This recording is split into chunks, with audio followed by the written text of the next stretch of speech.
चुड़ैल की आंधी। दोपहर के 2 बजे औरतें अपने घर से बाहर बैठकर एक दूसरे से बातें कर रही थीं। बच्चे खेल रहे थे और आदमी हुक्का जलाकर बैठे हुए थे। तभी अचानक से तेज धूप काले बादलों में बदल जाती है और तेज आंधी चलने लगती है। ये माहौल देखकर गांव के लोग डर जाते हैं और कहते हैं, अरे मैया, ये एकदम से मौसम को क्या हो गया? अभी तो साफ बादल थे और ये काली घटा कैसे छा गई? मौसम का रुख बदल रहा है, लगता है तेज आंधी आने वाली है। अरे जल्दी से अपने घर में घुस जाओ। वो आदमी इतना कहता ही है कि तेज आंधी का बवंडर आता है और वो उस आदमी को अपने साथ ले जाता है। कुछ ही देर में आंधी में से उस आदमी की लाश बाहर आती है। ऐसा आंधी का बवंडर गांव में और 2-4 जगह आता है और लोगों को मारकर उन्हें फेंक देता है। ये देखकर गांव के लोग काफी दंग रह जाते हैं और अपने घर में छुप कर रहते हैं। 2 दिन बाद फिर एक आंधी का तेज बवंडर आता है। 2 आदमी और एक औरत की लाश बाहर आती है।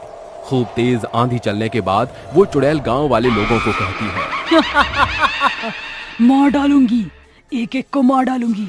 इस आंधी में कोई भी जिंदा नहीं बचेगा। ये आंधी सबको ले डूबेगी, एक एक इंसान को ले डूबेगी। अरे वाह, मेरे डर से तो सब अपने घर में घुस गए हैं, कोई बाहर ही नहीं आ रहा है। तो अगला शिकार किसे बनाऊं? उसकी ये बात सुनकर ममता निडरता के साथ आगे बढ़ती हुई कहती है, तुम्हें शर्म नहीं आती है? मासूम लोगों की जान लेने पर तुली हुई हो। आखिर हम सब ने तुम्हारा बिगाड़ा ही क्या है जो इस आंधी में सबको मौतें दे रही हो? मासूम लोग? तुम मासूम लोग नहीं हो। मेरे साथ जो हुआ उसके भागीदार तुम खुद हो। तो ये सब झेलने के लिए तैयार हो जाओ। मेरा आंधी इस पूरे गांव को उड़ा कर ले जाएगा। अभी भी वक्त है, चली जाओ यहाँ से। और हाँ, तुम्हें कोई गलतफहमी हुई है। हम लोग बहुत स्नेह वाले हैं, किसी के साथ ऐसा कर ही नहीं सकते। तूने अपनी चोट चला ली हो तो अब अपनी बकवास बंद कर। तेरे भाषण देने से मैं तुझे या तेरे गाँव वालों को छोड़ नहीं दूंगी, बदला लूंगी। सब मरोगे, आंधी में सब मरोगे। चुड़ैल इतना कहते ही अपनी आंधी के बवंडर में ममता को भी ले डूबती है और उसके शरीर को जख्मी करके फेंक देती है। उसकी ये हालत देखकर उसके माँ बाप बहुत रोते हैं। मजबूर होकर आंधी में बाहर नहीं आते। घंटों बाद जब आंधी थम जाती है तो उसके माता पिता उसकी लाश के पास रो रहे होते हैं, जहाँ गाँव के लोग इकट्ठा होकर कहते हैं, अरे अरे, मार डाला बेचारी को। उसके शरीर पर कितने निशान पड़े हैं। उस चुड़ैल ने बेरहमी के साथ मार डाला। कुछ तो लिहाज शर्म करो। यहाँ मेरी बेटी मर गई और तुम उसके शरीर के निशान गिन रहे हो। अरे थोड़ा तो सोचो, हम बूढ़े माँ बाप के दिल पर क्या बीत रही है। गांव वालों की रखवाली के लिए उसने अपनी जान दे दी। अरे तुम तो ऐसे बोल रहे हो जैसे हमने उसे कहा था कि हमारे लिए लड़ ले चुड़ैल से जाकर। अरे कुछ तो शर्म करो, थोड़ी तो इंसानियत रखो। ऐसा ही बोलना है तो चली जाओ मेरी नजरों के सामने से। कहाँ गई मेरी बच्ची को वो चुड़ैल? आखिर क्या बिगाड़ा था हमने? समझा ही तो रही थी। अरे चुड़ैल के सामने बड़ा इंसाफ की देवी बनने चली थी ना, तो यही हश्र होना था। कुछ घंटों बाद ममता के माता पिता उसका अंतिम संस्कार कर देते हैं।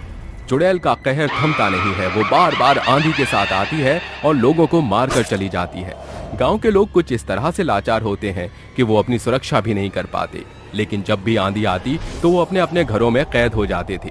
गांव के हालात देखकर एक बूढ़ी औरत तांत्रिक बाबा के पास जाती है और उन्हें सब बताकर कहती है, बताइए तांत्रिक बाबा, हम उस चुड़ैल से छुटकारा कैसे पा सकते हैं? क्योंकि उस चुड़ैल का कहर तो थमने का नाम ही नहीं ले रहा है। कई मासूम लोगों की वह जान ले चुकी है। अब आप ही हमें बचा सकते हैं। मैंने अपने बेटे को तो गवा दिया, लेकिन अब मैं किसी और के बेटे को नहीं जाने दे सकती। मैडम स्वाहा, आप बेफिक्र रहिए। आपके गांव में उस चुड़ैल का वास अब सिर्फ कुछ ही क्षण के लिए है। बहुत जल्दी ही मैं उसे अपने कब्जे में करके मार डालूंगा। तांत्रिक इतना कहते ही चुड़ैल को घेरे में बुलाने के लिए मंत्रोच्चारण करता है। विवश होकर भी चुड़ैल को उसके बनाए हुए घेरे में आना पड़ता है। चुड़ैल आंधी की तरह आती है, जिस वजह वहाँ सब उथल पुथल हो जाता है और तांत्रिक कहता है, ओम ईम क्लीम चामुंडाय विचे नमः, ओम शांति नमः, ओम फट स्वाहा। बता क्या है तेरा राज? क्यों तू आंधी की तरह आती है और लोगों को मार कर चली जाती है? बता अपना सच। नहीं बताऊंगी मैं दाढ़ी वाले तांत्रिक। ऐसे नहीं बताएगी, मैं भी तुझे देखता हूँ अभी। तांत्रिक इतना कहते ही मंत्र से उसे छड़ी मारता है, जिसके बाद वो मजबूर होकर बताती है, सब बताती हूँ। 6-7 महीने पहले की बात है। मैं श्वेता एक लकड़हारी थी जो लकड़ियां काट कर उसे बेचा करती थी। वह अपने घर में उपयोग भी करती थी। हर शाम को पेड़ पर से लकड़ी काट कर लाती थी। ऐसे ही एक शाम को मैं कुल्हाड़ी लेकर पेड़ पर चढ़कर टहनी काट रही थी। उस समय बहुत तेज आंधी चल रही थी। अरे ये क्या, मैं तो अभी अभी आई हूँ और लकड़ी भी नहीं काटी और आंधी आने लग गई। अब क्या करूँ? श्वेता ये कहकर भी आंधी तूफान में लकड़ी काटती रहती है, लेकिन कुछ देर बाद इतनी तेज आंधी आती है कि वो पेड़ जोर जोर से हिलने लगता है, जिस वजह से श्वेता का पैर फिसल जाता है और इसका सिर एक बड़े से पत्थर पर लगता है। अपनी मदद के लिए श्वेता लोगों को बहुत पुकारती है। बचाओ, कोई मुझे बचाओ, मेरा बहुत खून निकल गया। ये कैसी आंधी है जो मुझे इतनी तकलीफ दे रही है, कोई देख भी नहीं रहा। ये कहकर वो उसी क्षण अपना दम तोड़ देती है, जिसके बाद वो हमेशा चुड़ैल बनकर आंधी के साथ आती है और लोगों को मारती है। उसी के बाद से मैं चुड़ैल बनकर लोगों को मारने लग गई। नफरत है मुझे इन लोगों से। मैंने मरते वक्त इन लोगों को खूब पुकारा, लेकिन उस आंधी में मेरी किसी ने मदद नहीं की। भले ही कोई गांव का आदमी तुम्हें बचाने नहीं आया, लेकिन उस समय इतने तेज तूफान में कोई कैसे तुम्हारी मदद करने आ सकता था? अपनी ये झूठी बकवास बंद करो। जिसे मदद करनी होती है वह कर देता है। मैं छोड़ूंगी नहीं, एक एक करके पूरे गांव को उजाड़ कर रख दूंगी अपनी आंधी से। वो तो तू तब करेगी जब तू यहाँ रहेगी। तुझे मैं लोगों के ऊपर खतरा मंडराने नहीं दूंगा। तुझे ये गांव छोड़कर जाना ही होगा। अब देख मैं क्या करता हूँ। ऐसा बोलकर तांत्रिक चुड़ैल पर मंत्रोच्चारण की विधि करता है, जिसके बाद उसे एक कठोर मंत्र से बोतल में हमेशा के लिए कैद कर लेता है और उस बोतल को नाव के द्वारा ले जाकर समुद्र के बीचों बीच फेंक देता है और गांव वाले लोगों के पास आकर कहता है, अब आप डरिए मत, चिंता वाली अब कोई बात नहीं है। उस चुड़ैल को हमेशा हमेशा के लिए मैंने इस गांव से दूर कर दिया है। भूतिया ब्लैक बोर्ड। क्लासरूम में लगे ब्लैक बोर्ड के सामने खड़ी क्लास टीचर नीलम बच्चों को संज्ञा पढ़ाते हुए कहती है, स्टैंड अप बंको। मान लो कि नैना व्यक्तिवाचक संज्ञा है, तो उसकी विशेषता बताओ। चलाओ ना नैनो से बाण रे, जान ले लो ना जान रे, कहीं निकल ना जाए, कहीं निकल ना जाए हमारी बॉडी से जान रे, जान ले लो ना जान रे। बंको, बिहेव योरसेल्फ। मैंने तुमसे संज्ञा की विशेषता पूछी थी, कभी कहीं के। Sit down. चिंटू, तुम बताओ। तेरे नैना बड़े कातिल, मार ही डालेंगे, मार ही डालेंगे। क्लास के सभी बच्चे जोर जोर से बेंच बजाते हुए हंसने लगते हैं। तभी नीलम छड़ी घुमाकर चिंटू के सिर पर मारती है और सबको फटकारते हुए कहती है, शर्म आनी चाहिए तुम सबको। पढ़ने की उम्र में आशिकी गिरी छा रही है। बेफिजूल की बातों पर बदतमीजी दिखाने के अलावा तुम्हें कुछ आता भी है? आता है ना मैडम, हमको एक से बढ़कर एक फिल्मी संगीत। अरे वाह, बहुत खूब नैना, तुम्हारी ही कमी कसर रह गई थी। खड़े हो जाओ अपनी सीटों पर और हाथ ऊपर कर लो। I said stand up both of you. सभी बच्चे डरकर हाथ ऊपर करके सीट पर खड़े हो जाते हैं और टीचर कहती है, मैं तुम सबकी कारस्तानी के लिए तुम्हें एक बेशकीमती तोहफा देना चाहती हूँ। नीलम चौक उठाकर ब्लैक बोर्ड पर पेंटिंग ड्रॉ करते हुए कहती है, तुम सारे स्टूडेंट्स इस ब्लैक बोर्ड पर बने गधे के चित्र की तरह अव्वल दर्जे के गधे हो। सभी बच्चे ब्लैक बोर्ड की तरफ देखने लगते हैं। तभी ब्लैक बोर्ड पर ड्रॉ किए हुए पेंटिंग का कलर एकदम से लाल हो जाता है और वो पेंटिंग ब्लैक बोर्ड से गायब हो जाती है। मैडम, ब्लैक बोर्ड वाला गधा तो रफू चक्कर हो गया। अच्छा, तो ब्लैक बोर्ड से गधे भी उड़न छू होने लगे हैं। तुम मुझे बेवकूफ बना रहे हो। मैडम, गधा गया, सच्ची का गया। ये सुनकर टीचर जैसे ही ब्लैक बोर्ड की तरफ पलटकर देखती है तो उसकी आंखें फटी की फटी रह जाती हैं और वो कहती है, पर गधा ब्लैक बोर्ड से निकलकर आखिर कहाँ गया? फिर क्लास के सभी बच्चे ठहाके लगाकर एक साथ बोल पड़ते हैं, मैडम, मैडम, घास गधा चरने घास गया चरने गधा। गया। नीलम फिर से चौक उठाकर जैसे ही उसे ब्लैक बोर्ड पर चलाती है, सफेद चौक की लिखावट लाल होकर खून की बूंदों में बदल जाती है। फिर ब्लैक बोर्ड के अंदर से आ रही भयानक आवाज क्लासरूम के चारों ओर गूंजने लगती है। आओ सिखाएं तुम्हें अंडे का फंडा, खेलेंगे हम सभी गिल्ली और डंडा। ये क्या हो रहा है? इस ब्लैक बोर्ड के अंदर से अचानक गाने की आवाज कैसे आ सकती है? ब्लैक बोर्ड से आ रही अजीबोगरीब भयानक आवाज ने नीलम के दिल में खौफ का घर कर लिया था। सभी नादान बच्चे ब्लैक बोर्ड की धुन पर नाच रहे थे। तभी क्लास की रौनक एकदम से डरावना भूतिया हो जाती है। सभी लाइटें भी अपने आप जलने बुझने लगती हैं और ब्लैक बोर्ड से आ रही आवाज फिर से दोहराती है, मरोगे, सबके सब मरोगे, कोई नहीं बचेगा, ये भूतिया ब्लैक बोर्ड एक एक को निगल जाएगा।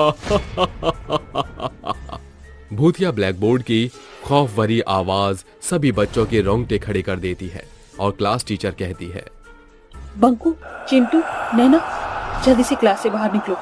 सभी स्टूडेंट्स दौड़ते हुए दरवाजे से बाहर निकलने लगते हैं और चिंटू हड़बड़ी में ब्लैक बोर्ड के पास गिर जाता है। तभी ब्लैक बोर्ड के अंदर से 2 हाथ निकलकर चिंटू को अंदर खींचने लगते हैं और चिंटू कहता है, बचाओ मुझे टीचर, मेरी मदद करो, बचाओ। तभी भूतिया ब्लैक बोर्ड चिंटू को अपने अंदर खींच लेता है और चिंटू की सिसकियां हमेशा के लिए बंद हो जाती हैं। फिर क्लासरूम का दरवाजा अचानक बंद हो जाता है। फिर तेज तूफानी बवंडर और धूल भरी हवा स्कूल के मैदान को सूखे पत्तों से भर देती है और दिन का उजाला रात के अंधेरे में बदल जाता है। सभी भागकर प्रिंसिपल रूम में पहुंचते हैं और टीचर कहती है, प्रिंसिपल साहब, हम सभी की जान खतरे में है। क्या बात है मिस नीलम, फर्स्ट पीरियड में बच्चों को पढ़ाने की जगह आप यहाँ क्या कर रही हैं? प्रिंसिपल साहब, हम सबकी जान खतरे में है। क्लासरूम के ब्लैक बोर्ड से अचानक 2 हाथ बाहर आए और चिंटू को अपने अंदर खींच लिया। Miss Neelam, are you out of mind? होश में तो हैं? क्या आप क्या कह रही हैं? प्रिंसिपल सर, मैं वही कह रही हूँ जो मेरी आंखों ने देखा। ये सुनकर प्रिंसिपल सर स्कूल के गार्ड रामू को कहते हैं, रामू, मैडम के साथ जाओ और उस ब्लैक बोर्ड को अच्छे से चेक करो। मिस नीलम, अगर आपकी बातों में जरा भी चोरी पकड़ी गई तो मैं आपको स्कूल से डिसमिस कर दूंगा। स्कूल गार्ड भूतिया ब्लैक बोर्ड के पास आकर कहता है, अभी तो हमारा शादी ब्याह भी नहीं हुआ है, कहीं ब्लैक बोर्ड हमके आसमानी गार्ड के पास कुरियर न कर दे। रामू जैसे ही ब्लैक बोर्ड के पास खड़ा होता है, एक बार फिर ब्लैक बोर्ड के अंदर से 2 हाथ बाहर निकलते हैं और आधी चुड़ैल निकलकर कहती है, आ गया तू मरने के लिए। अच्छा है, अब मैं तुझे अपने भूतिया ब्लैक बोर्ड में शामिल कर लूंगी।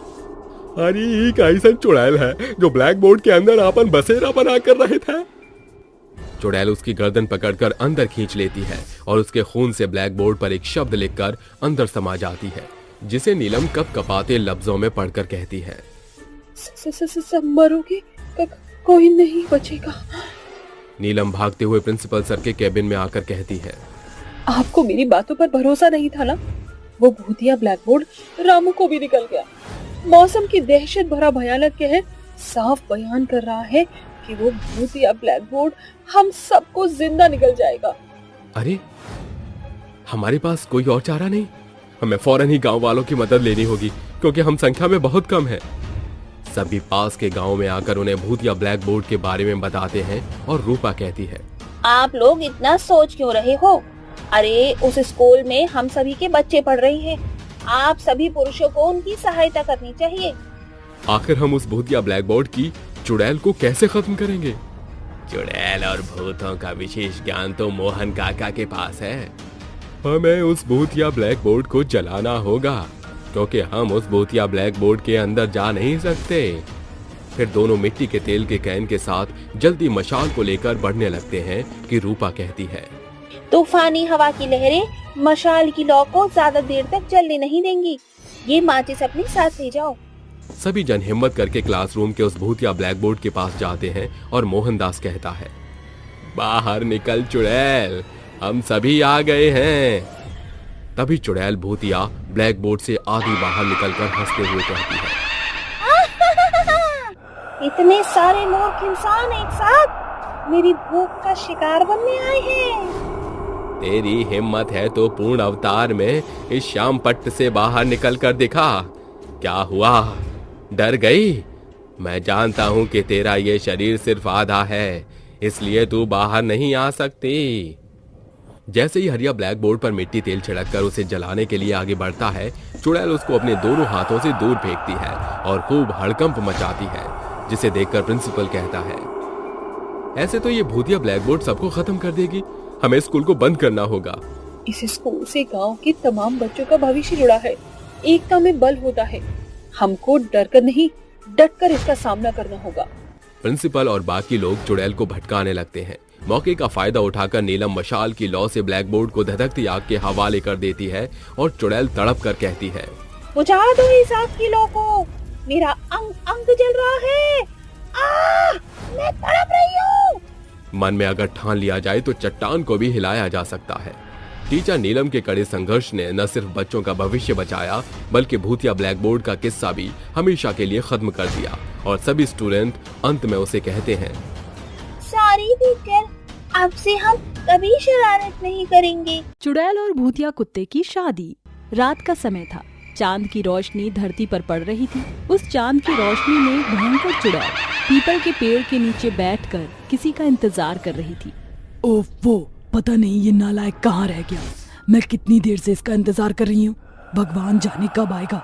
मैंने तो सुना था कि लड़कियाँ लड़कों को वेट करवाती हैं, लेकिन यहाँ तो उल्टा ही है। ये कुत्ता मुझसे वेट करवाता है। वो चुड़ैल इतना बोल ही रही थी कि तभी वहाँ पर एक भूतिया कुत्ता दौड़ते हुए आता है। अरे मेरी जानू, मुझे माफ कर दो, गलती से आज मैं लेट हो गया। क्या तुम्हें पता नहीं कि लड़कियां वेट करवाती हैं लड़कों को, लड़के नहीं? अरे मेरी जानू, अब मान भी जाओ। मैं मानता हूँ मेरी गलती है, लेकिन मैं जल्दी अपने घर से नहीं निकल पा रहा था, इसलिए मुझे आने में देरी हो गई। गलती तुम्हारी नहीं, गलती हमारी है। काश हम लोगों ने उस दिन उस देवता का मजाक नहीं बनाया होता, तो शायद आज हम अपने असली रूप में होते। हम दोनों अपना जीवन कितना खुशहाल तरीके से व्यतीत कर रहे थे, लेकिन हमारी एक छोटी सी गलती ने हमारा सब कुछ बर्बाद कर दिया। सीलमपुर गांव में सुनीता और विवेक नाम के एक लड़का और एक लड़की रहते थे। वो दोनों आपस में एक दूसरे से बहुत प्रेम करते थे, लेकिन उन दोनों के प्यार के साथ साथ उन दोनों को खुद पर बहुत घमंड था, क्योंकि वह दोनों उस गांव में काफी सुंदर थे। यदि उन लोगों के पास कोई आता तो वह उसका मजाक बनाकर उन्हें भगा दिया करते। ऐसे ही एक बार की बात है, विवेक और सुनीता एक पार्क में बैठकर आपस में एक दूसरे से बात कर रहे थे। यार सुनीता, तुम जल्दी से अपने घर वालों को मना लो। उधर तुमने अपनी फैमिली को शादी के लिए राजी किया, इधर मैं अपने माँ बाप को तुम्हारे घर पर लेकर आ जाऊंगा। हाँ विवेक, मैं अभी घर जाऊंगी और अपने माँ बाबा को तुम्हारे बारे में सब कुछ बता दूंगी। जहाँ तक मैं जानती हूँ कि उन्होंने मेरी हर एक डिमांड पूरी करी है, तो शायद वो मेरी इस इच्छा को भी जरूर पूरा कर देंगे। वह दोनों आपस में बात कर ही रहे थे कि तभी वहाँ पर एक अजीब सा दिखने वाला आदमी आता है, जिसका चेहरा काले धब्बों से भरा हुआ था। उसके हाथ पैर में अजीबो गरीब तरह के दाने हो रखे थे। अजीब सा दिखने वाला आदमी उन दोनों के पास आता है और उससे बोलता है, बेटा बेटी, तुम दोनों की जिंदगी सफल रहे। मुझे कुछ खाने के लिए दे दो, मैंने कई दिनों से खाना नहीं खाया। विवेक, देख रहे हो ये भद्दा सा दिखने वाला आदमी हम लोगों के पास आता और हमसे उम्मीद करता कि हम इस घिनौने इंसान को पैसे देंगे। हाँ, तुम बिल्कुल सही बोल रही हो सुनीता। ये गंदा सा दिखने वाला आदमी को हम छूना भी पसंद नहीं करेंगे। हो भद्दे से दिखने वाले आदमी, सुन लिया तूने? अब चल निकल यहाँ से, तेरे लिए हम लोगों के पास कुछ भी नहीं है, समझा तू? उसकी ये बात सुनकर वह भद्दे से देखने वाले आदमी के चारों तरफ एक तेज रोशनी चमकती है और वह आदमी एक भद्दे से आदमी से तब्दील होकर एक देवता में बदल जाता है। वो देवता उन दोनों को बोलते हैं, अरे मूर्ख इंसान, मैं तुम्हारी परीक्षा ले रहा था। मैंने तो ये सोचा कि तुम दोनों देखने में इतने अच्छे हो और तुम दोनों का प्यार काफी सच्चा भी दिख रहा था। ये सोचकर मैं तुम्हारे पास तुम्हारी परीक्षा लेने आया। मैं एक भद्दे आदमी का रूप लेकर जानबूझकर तुम्हारे पास आया, ये देखने कि तुम इन गरीबों की कितनी देखभाल करते हो। लेकिन तुम लोगों ने अपने प्यार और अपनी सुंदरता पर घमंड करके खुद के पैर पर कुल्हाड़ी मार दी। तुम लोग किसी गरीब का पेट नहीं भर सकते, इसलिए मैं तुम्हें श्राप देता हूँ। ऐ लड़की, तू बहुत सुंदर है ना, इसलिए आज से बल्कि अभी से तू एक चुड़ैल बन जाएगी। और विवेक, तुम्हारी जबान कैंची के जैसी चलती है, इसलिए तुम एक कुत्ता बन जाओगे। तथास्तु। इतना बोलकर वह देवता अपने हाथों से एक जादू करते हैं और उस जादू से सुनीता एक चुड़ैल में तब्दील हो जाती है और विवेक एक भूतिया कुत्ते में तब्दील हो जाता है। खुद को इस तरह की हालत में देख चुड़ैल और कुत्ता दोनों ही उस देवता के पैरों में गिर जाते हैं और रोते हुए बोलते हैं, हमें माफ कर दीजिए, हमें नहीं पता था कि आप हमारी परीक्षा ले रहे हैं। हम ये भी नहीं जानते थे कि आप एक देवता हैं। हमसे बहुत बड़ी गलती हो गई।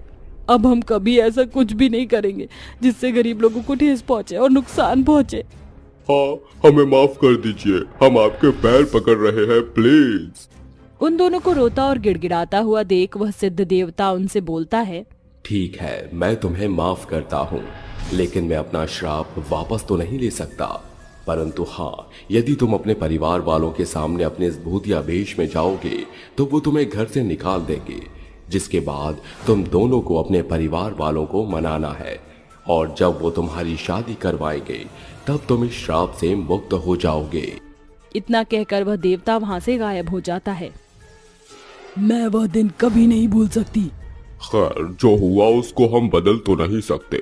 चलो चलकर अब हम अपने अपने घर में चले जाते हैं। इतना कहकर भूतिया कुत्ता और चुड़ैल दोनों ही अपने अपने घर में जाकर एक दूसरे के बारे में बता देते हैं। जब यह बात उनके घर वालों को पता चलती है कि एक चुड़ैल और एक भूतिया कुत्ता आपस में एक दूसरे से प्यार करते हैं, तो वह उन्हें घर से निकाल देते हैं। जिसके बाद दोनों ही रोते हुए एक दूसरे के पास आते हैं और एक दूसरे को बोलते हैं, हमारे पेरेंट्स नहीं माने, लगता है हम लोगों को अपना पूरा जीवन इसी तरह व्यतीत करना होगा। तुम बिल्कुल सही बोल रही हो सुनीता, मुझे भी ऐसा ही कुछ लग रहा है। उन दोनों को बात करते हुए उन दोनों के पेरेंट्स देख लेते हैं, जिसमें से भूतिया कुत्ते की माँ उस कुत्ते से बोलती है, बेटा तुम कौन हो और तुम दोनों का क्या कनेक्शन है? मैं मानती हूँ कि तुम दोनों एक दूसरे से प्यार करते हो, एक पल को शायद हम तुम्हारी शादी भी करवा दें, लेकिन ये सोचकर हम तुम्हारी शादी नहीं करवा रहे क्योंकि तुम एक कुत्ते हो और वो एक चुड़ैल है। एक भूतिया कुत्ते और एक चुड़ैल की शादी कैसे संभव हो सकती है? उसकी ये बात सुनकर चुड़ैल और भूतिया कुत्ते उन सभी को अपना सारा सच बता देते हैं।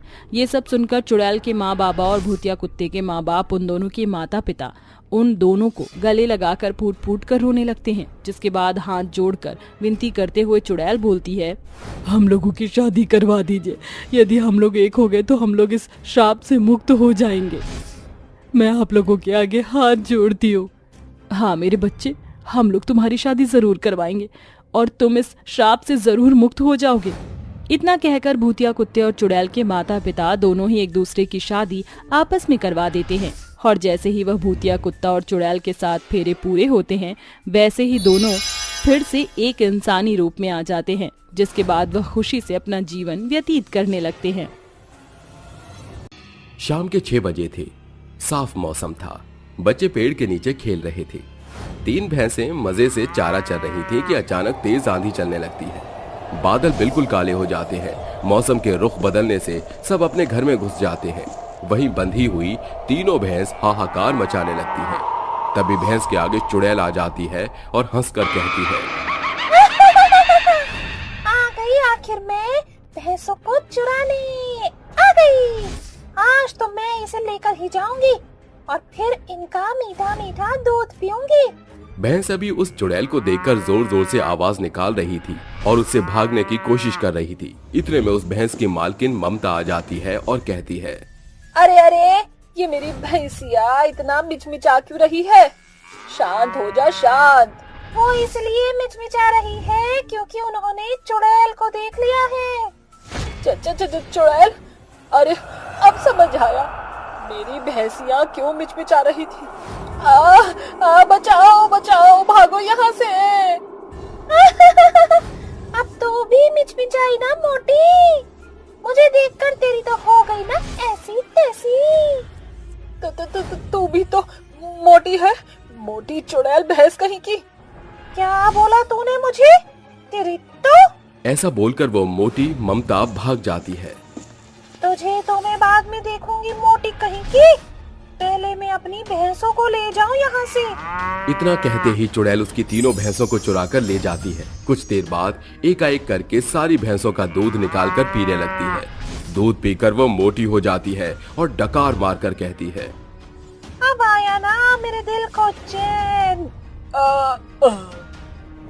वाह, कितना मजेदार भैंसिया का दूध था। कुछ दिनों तक चुड़ैल उन भैंसों को चारा खिलाती है, नहलाती धुलाती, उनका अच्छे से ख्याल रखती है।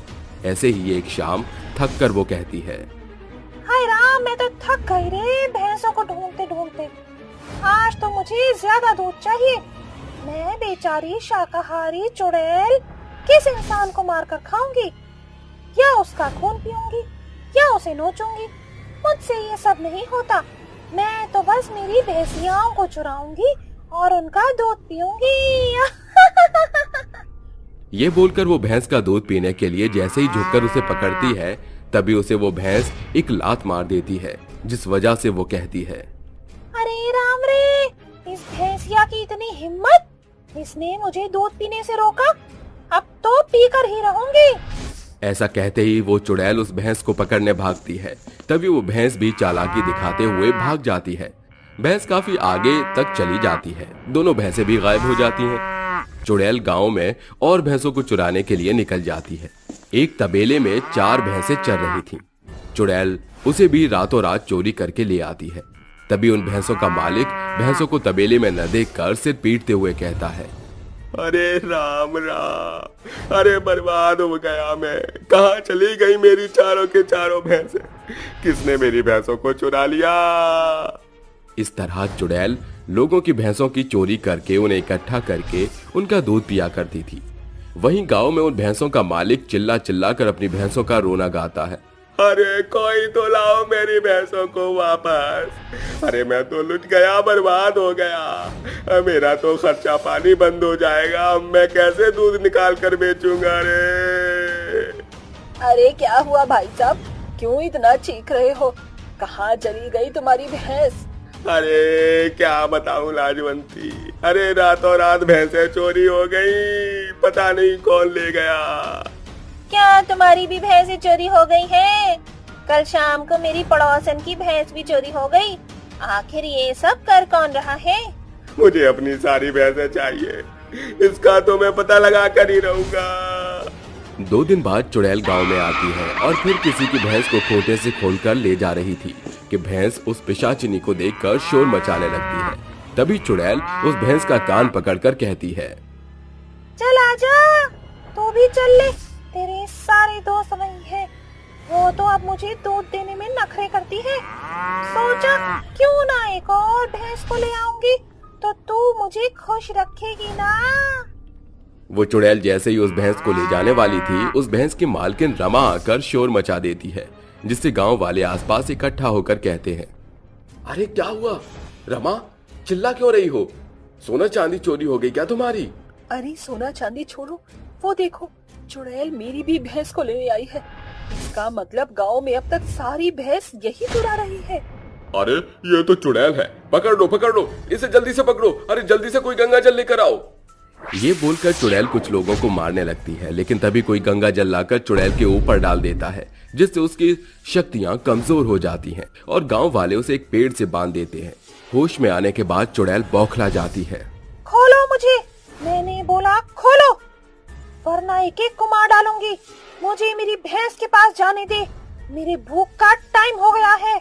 अरे ज्यादा चिल्ला मत भैंस चुराने वाली चुड़ैल। ये बता, उन लोगों की भैंस चुराकर उनसे उनकी दैनिक आमदनी क्यों छीनी तूने? जानती है ना, ये सब अपने भैंस का दूध बेचकर ही अपना जीवन चलाते हैं। बता तूने क्यों किया ये सब, वरना हम तेरे ऊपर गंगा जल डाल देंगे। नहीं, ऐसा मत करना, मैं बताती हूँ। कुछ समय पहले की बात है, मेरे घर में 3-4 भैंसें थी। मैं बहुत प्यार करती थी उनसे, उनको नहलाना धुलाना, टाइम पर चारा देना, उनके साथ खेलना, बातें करना, सब अच्छा लगता था मुझे। एक दिन मेरी भैंसों की खूंटे से गांठ खुल गई, न जाने कैसे, और वो मुझे छोड़कर चली गई। मैं इधर उधर भागने लगी अपनी भैंस को ढूंढने के लिए। तभी एक पड़ोसन बोली, अरे निर्मला, तू इतनी मोटी हो गई है, इन भैंसों का दूध पी कर अब कैसे भागेगी?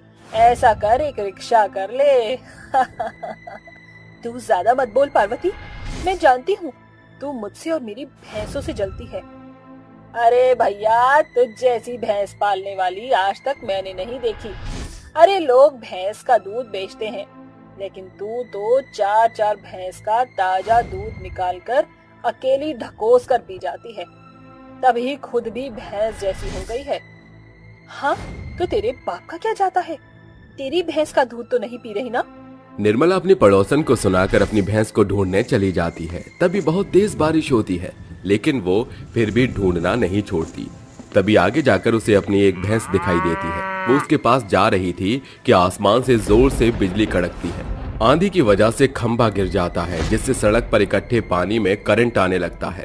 अपनी भैंस के पास जाते ही करंट लगने से उसकी मृत्यु हो जाती है। उसके बाद मैंने भैंसों को चुराना शुरू कर दिया, क्योंकि मैं खाने से ज्यादा भैंसों का दूध पीकर जीती थी। मुझे भूख लग रही थी, इसीलिए मैंने भैंसों की चोरी की, जिसे पीकर मुझे बहुत मजा आता था। देखो, तुम्हारे साथ कुछ बुरा नहीं करना चाहते, चुपचाप हमारी भैंसें लौटा दो। नहीं नहीं, मैं अपनी भैंसें किसी को नहीं दूंगी, वो मेरी है। लगता है गांव वालों ये चुड़ैल ऐसे नहीं मानेगी, जल्दी से तांत्रिक बाबा को बुलाओ। कुछ देर में तांत्रिक बाबा आते हैं और विधि करके ध्यान लगाते हैं। ओम ह्रीं क्लीं भट्ट स्वाहा चुड़ैल मृत्युम बंधक मृतम आलतू जलालतू सारी भैंस कहाँ है बता तू। तांत्रिक इतना कहते ही ध्यान लगाता है तो उसे भैंसों का पता चल जाता है, जिसके बाद वह खूब मंत्रोच्चारण करके चुड़ैल पर भस्म डालता है। फिर उसे एक बोतल में बंद कर देता है और कहता है, आपकी सारी भैंसें पहाड़ के पीछे वाले तबेले में हैं। आप सब जाकर अपनी भैंसें वहां से ले आइए और मैं इस चुड़ैल को ठिकाने लगा देता हूँ। मुंडी से फसल उगाने वाली चुड़ैल। घड़ी में 12 बज रहे थे। महिपाल सिंह गहरी नींद में सो रहा था। तभी उसे कुछ डरावनी और अजीब आवाजें आती हैं। वहीं एक खूंखार चुड़ैल, जो दिखने में बेहद ही डरावनी लाल आंखों वाली लंबी चोटी वाली थी, वो अपने हाथ में भयानक नुकीला खंजर लेकर महिपाल की तरफ बढ़ती है। जैसे ही महिपाल सिंह अपनी पूरी आंखें खोलकर सामने चुड़ैल को देखता है तो डर कर उसकी चीख निकल जाती है। कौन हो तुम और मुझे मारने के लिए क्यों आ रही हो? मार डालूंगी, किसी को नहीं छोड़ूंगी, तुझे भी मरना होगा। मैं मरना नहीं चाहता, प्लीज मुझे छोड़ दो। अरे तुझे छोड़ दिया तो मेरी फसल कैसे उगेगी? मरने के लिए तैयार हो जा। चुड़ैल के ये बोलते ही वो महिपाल सिंह के बालों को पकड़ लेती है और दूसरे हाथ से अपने खंजर से उसका गला काट देती है, जिसके बाद वो मुंडी उसके हाथों में रह जाती है और महिपाल सिंह का जमीन पर आधा शरीर गिर जाता है। चुड़ैल मुंडी लेकर चली जाती है। ऐसे ही वो रातों रात दूसरे आदमियों को मारती और उनकी मुंडी काट कर ले जाती। अगले दिन चुड़ैल अपने खेत जोतती है, फिर उन कटी हुई मुंडियों को डालकर उसमें पानी डालती है। इस तरह वो चुड़ैल कटी हुई मुंडी से अपनी खेती करती थी। कुछ हफ्तों में ही उस चुड़ैल के खेती की कटी मुंडियों से फसल उगाती है। उन फसलों को ही देखकर वो कहती है, आहा, वाह वाह वाह, अपने खेत को इस तरह देखकर क्या सुकून मिल रहा है। आखिर इन मुंडियों से भी फसल आ ही गई। अब लोगों की गर्दनों को उखाड़ लेती हूँ मैं। उप्स, फसलों को। ये बोलते ही चुड़ैल जादू से अपने पेट पर एक टोकरी रख लेती है और फसलों की मुंडी सहित उखाड़कर उसे अपनी टोकरी में डालती है। इस तरह वो एक एक करके सारी मुंडियों की फसलों को उखाड़कर अपनी टोकरी में भर लेती है और उसका खाना बनाकर खाना खाती है तो कहती है, वाह, मजा ही आ गया। इतना लजीज खाना तो मैंने कभी इंसानी रूप में भी नहीं खाया, जितना अब इंसानों की खेती करके खाने को मिल रहा है। आहा, मजा आ गया। आज तो पेट भर के दावत कर ली है मैंने। वक्त बीतता है। इसी तरह चुड़ैल रात को जाती, उन आदमियों की मुंडी को काट देती और दिन में खेती करके कुछ दिनों बाद उनका खाना बनाकर खाया करती थी। ऐसे ही वो रात को जोगिंदर नाम के आदमी के घर में खंजर लेकर उसके पास जाकर कहती है, जोगिंदर, मैं आ गई। लगता है तुम ऐसे नहीं उठोगे, मुझे ही उठाना पड़ेगा। चुड़ैल उसकी गर्दन पर चाकू रखकर कहती है तो उसकी आंखें खुल जाती है और वो कांपते हुए कहता है, तुम चुड़ैल, प्लीज प्लीज मुझे छोड़ दो, मुझे कुछ मत करो, मैंने तुम्हारा क्या बिगाड़ा है। अच्छा जी, इतने भोले भी मत बनो, तुमने ही तो बिगाड़ा है मेरा सब। अब मैं तुम्हें बिगाड़ने आई हूँ। अरे मेरी माँ, मुझे छोड़ दे, बख्श दे मुझे, तुझसे मुझे बहुत डर लग रहा है। हलकट, कितना नाटक करता है रे तू। तेरी पोयम सुनकर मेरे कानों में से खून निकल रहा है और अब मैं तेरी मुंडी में से खून निकाल लूंगी, समझा क्या? ये बोलते ही चुड़ैल जोगिंदर का बेरहमी के साथ गला काट देती है। फिर उस मुंडी को हवा में अपने पैरों से उछालकर कहती है, इसका तो मैं फुटबॉल बनाकर भी खेल सकती हूँ। ये बोलने के बाद वो और लोगों की मुंडियों को काट कर लाती है और उनकी खेती करके उसमें पानी डालती है। फिर मुंडियों से फसल उगने पर वो उन फसलों से खाना बनाकर खा जाती है, जिसे खाकर वो फिर से कहती है, दिल ने दस्तरखान बिछाया, दावती इश्क है कबूल मुझे इन मुंडियों की, दावती इश्क है।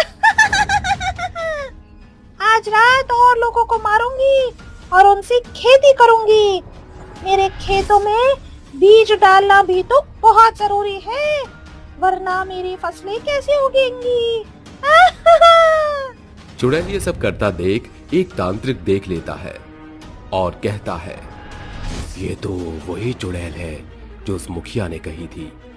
यही वो मुंडी काटने वाली चुड़ैल है जो लोगों की मुंडी को काटकर उनसे खेती करती है। अभी इसे मैं कैद करता हूँ। ये बोलकर तांत्रिक अपनी गुफा में चला जाता है और मंत्र पढ़कर और बंधक बनने का आवाहन देता है। तांत्रिक के मंत्रों से वो चुड़ैल उसके बनाए हुए घेरे में खींची चली आती है। तभी तांत्रिक उस पर भस्म डालकर जंजीरों में जकड़ लेता है और कहता है, आखिर तू मेरे कब्जे में आ ही गई। अब मैं नहीं छोड़ूंगा तुझे। मुंडी काटने वाली चुड़ैल, बहुत लोगों को मारकर तूने अपनी फसल उगा ली। अब तेरा मरने का समय आ गया है। छोड़ सड़े से तांत्रिक, छोड़ मुझे, वरना तेरी मुंडी काट कर भी मुझे फसल उगाने में 2 सेकंड नहीं लगेंगे। बड़ी आई खेती करने वाली, किस चीज की खेती करती है तू? अरे तू तो मार्केट में नई फसल लेकर आई है, मुंडी वाली फसल। कितने करोड़ों रुपए कमा लिए तूने लोगों को मारकर इस बिजनेस से। पता है तांत्रिक में ज्यादा चर्बी चढ़ गई है। एक बार मुझे घर से बाहर निकाल, फिर मैं तुझे बता दूं कितने करोड़ों का बिजनेस किया है मैंने। तेरे बिजनेस की कमाई मैं बाद में गिनूंगा। पहले ये बता तू लोगों को किस वजह से मारती है, बता जल्दी। चल, तूने मुझे इतने प्यार से बुलाया है तो तुझे अपनी कहानी मैं सुना देती हूँ। मैंने लोगों को इसलिए मारा क्योंकि इन लोगों ने मुझे बचाया नहीं। 4 महीने पहले की बात है, मैं अपने पति के साथ बहुत खुशी से रहती थी। शाम को खेत से आकर वो मेरे साथ बातें किया करते थे। हम पर एक खेत था जिससे हम अपना दैनिक जीवन का गुजारा करते थे। हमारी खेती बाड़ी बहुत अच्छे से चल रही थी, जिसके चलते हमारे अनाज भी काफी फलते फूलते थे। दूसरे जमींदार हमें देखकर जलने लग गए थे। ऐसे ही एक दिन वो आए और बोले, अरे सुमित, मैं तुम्हारी जमीन पर रहना चाहता हूँ, तो कितने लाख में तुम अपना खेत बेच दोगे हमें? पर ये खेत बिकाऊ नहीं है, हम नहीं चाहते इसे बेचना। एक बार इन पैसों की तरफ देखो। जो बोलोगे मुंह मांगा कीमत दूंगा। बस इस खेत को मेरे हवाले कर दो। आपको समझ नहीं आता, मैं इस खेत को नहीं दे सकती। चले जाइए आप यहाँ से। सुमति के लाख मना करने पर जमींदार को उल्टे पांव जाना पड़ा। जमींदार को ये बात बर्दाश्त नहीं हुई और अगले दिन उसने सुमति के पति को मरवा डाला। जिसके बाद उससे फिर जमीन मांगी तो सुमति ने कहा, तुम क्या समझते हो, तुम्हारा षड्यंत्र मैंने जाना नहीं। मेरे पति को मरवाकर मैं तुम्हें ये जमीन नहीं हड़पने दूंगी, चाहे तुम कुछ भी कर लो। रस्सी जल गई पर बल नहीं गया। अरे तो इसके पति का क्या किया है, वही इसका भी कर दे। वही तो मैं कह रहा हूं, इसकी भी कहानी खत्म करो। ये खेत हड़प लो, फिर पैसा ही पैसा कमाएंगे। चलो ठीक है, तो कर दो इसका राम नाम सत्य।